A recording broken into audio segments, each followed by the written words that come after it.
So I want to talk about a mistake that I see a lot of people make. I've been a trainer for a year, and so I spend all day, not so much now, but for the better part of a year, I've spent 8+ hours a day in a gym, and I see people and what they do, and I see people come and go.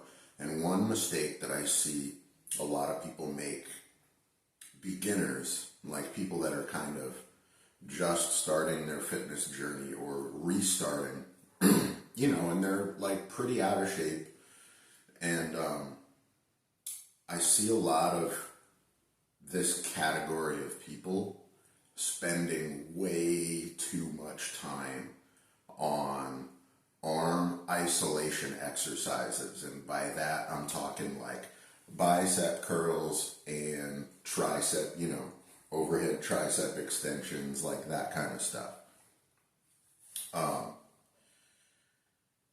If you, from a programming perspective, anytime you do a row, you technically kind of count that as you're working your back and biceps a little bit. You kind of count that as a half of an exercise for biceps. So, in other words, you do a row and a lat pull down. Two different exercises. You hit the back with two different exercises. If you're talking biceps, half an exercise, so you count it as one. And same thing for like something like a bench press or a chest press for triceps. It's it's half of a tricep exercise, or a shoulder press is half of a tricep exercise. So you're hitting these muscles when you're doing the big upper body compound movements. And I didn't even start doing exercises like bicep curls and tricep extensions, skull crushers.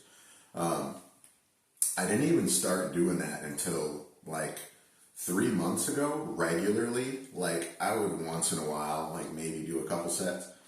But even that,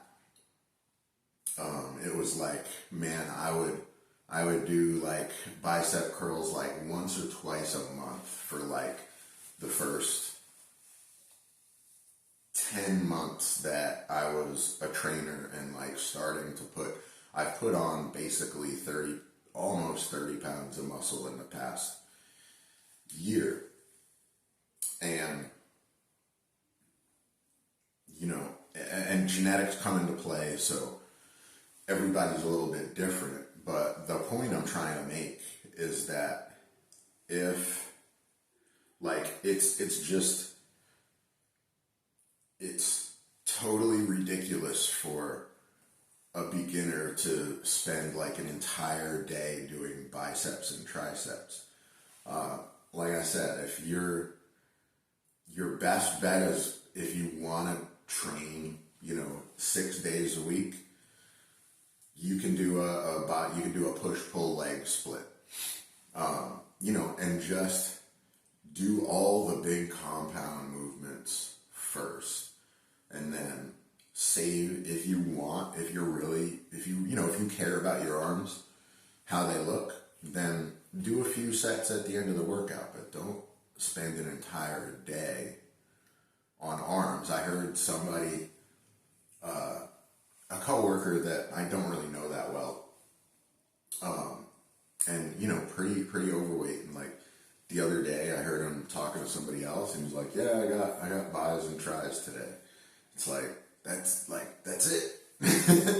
Like these are very, very small muscles. Like, even if you're talking about from a weight loss perspective, adding muscle to your frame is going to, muscle burns more calories than fat. It's going to increase your metabolism by putting a little bit of muscle on your frame. And you look at a bicep compared to, your back, you're getting more bang for your buck in every sense of the word by focusing more on those big compound movements. So yeah, that's all. I just kind of wanted to make that point. Trying to spread information, and I like kind of making people think. But I just wanted to make that point. So I'll catch you on the next one.